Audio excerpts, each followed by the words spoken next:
AC Valhalla, Assassin's Creed Valhalla had an update and DLC news this week, Swinny.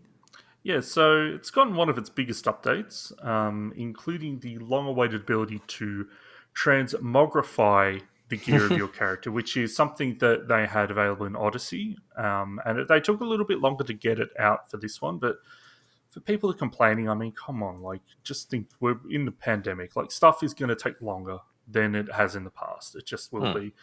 So version 1.2.0 adds a whole bunch of stuff, including that transmogrification, as I said. So you do that by visiting Gunnar in Ravensthorpe, your home settlement. But this time, unlike Odyssey, it costs 50 silver in game. Is that a lot? How much is that? It's not a lot in game, but the problem is that by that point you've looted nearly everything. So finding it is a little trickier. Like, it just, to me, it's weird.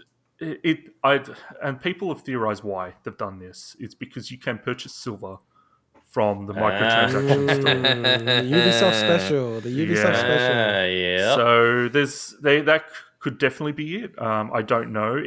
Look, you'll probably have a bunch of silver, but if you want to go ahead and do like a whole bunch of armor sets, then you're probably going to run out pretty quickly. So when you modify those items, they're marked as a star in your inventory. So at least you that can actually pisses me off, to be honest, because it's such a thing that, you know, people have been wanting, and it's a single freaking player game that linking into something that may, by the sounds of it, have something to do with having to purchase that with real life money.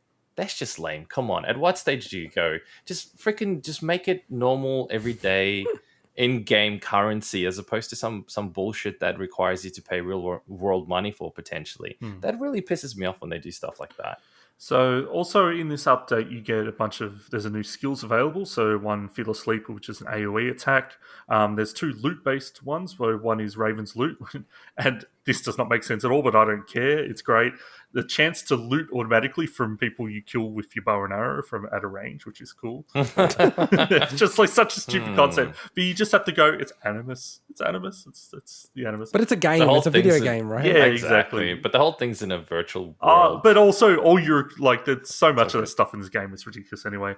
And also, there's an ability that gives you a high chance of looting food items from enemies as well. Is that important in the game, having not played it enough to... I mean, it does... If you're in the middle of battle, it means you can get rations back quickly. Okay. So, right, gotcha, which is cool. you need to heal yourself. So that's pretty quality good. of life thing to heal yourself. Yeah. Also, a new camera option which brings you closer to the character. So I wonder if it's closer to like something like you God of War, but then it zooms out during combat.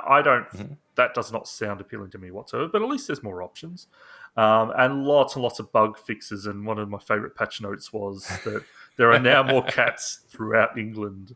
That's awesome. They're also adding in a new... my 70-year-old niece will love this game now. They're also adding in a new Easter Ostara Festival, which is running, should be available now. I haven't checked it myself until the 8th of April, which is things like egg hunts, apparently fight spirits. I don't know how that's going to work. And Eivor can become the May Queen. So I don't know. I'm assuming both male and female Eivor can. So that'd be pretty funny. Yeah. And they also announced the release date of the first DLC expansion, which is set in Ireland, called Wrath of the Druids, which is the 28th of April. So I'm super looking forward to that. I might give it a little bit just to see if there's any bugs.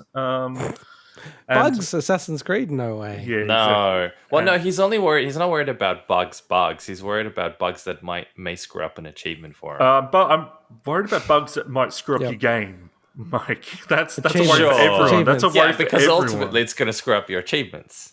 Mike, this is Assassin's Creed. I don't like. I play these games because I also like these games. I know. I'm just giving you the shit. Would you say Odyssey's the best one in the series, though?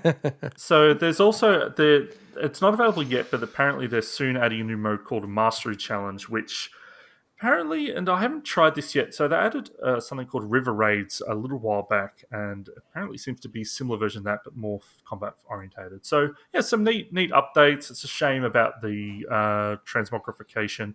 By the way, sorry, I completely forgot to mention what transmogrification was. That is a big oversight. So basically, for anyone that doesn't know, it's something, very popular like your Diablos, where you can basically change the way your gear looks while retaining the stats of the gear. I think it came from Diablo, that term. Very didn't it? yeah, very I think it possible. did, yeah. Very From possible. Diablo 3, So, yeah. that's what So you that can is. keep. So you have like the most powerful gear in the game, but you could look like it's your lion cloth. You know, simple thing you start off with or something. Yeah. That's all it is. Just a loincloth. I thought you said I'm assuming that's what loincloth for a I second. did actually say that. I did say loincloth. I meant loincloth. Cloth for your loins, Yes, okay. not for your lions, or a cloth made out of a lion. What would a lion's loincloth be Support called? animal cruelty here. That's the update for Assassin's Creed. Could you imagine a lion wearing a loincloth? Yes, A I loin. could. It's a it would pretty be easy a visual loincloth to imagine. lion. All right, let's go to my favorite segment of the week.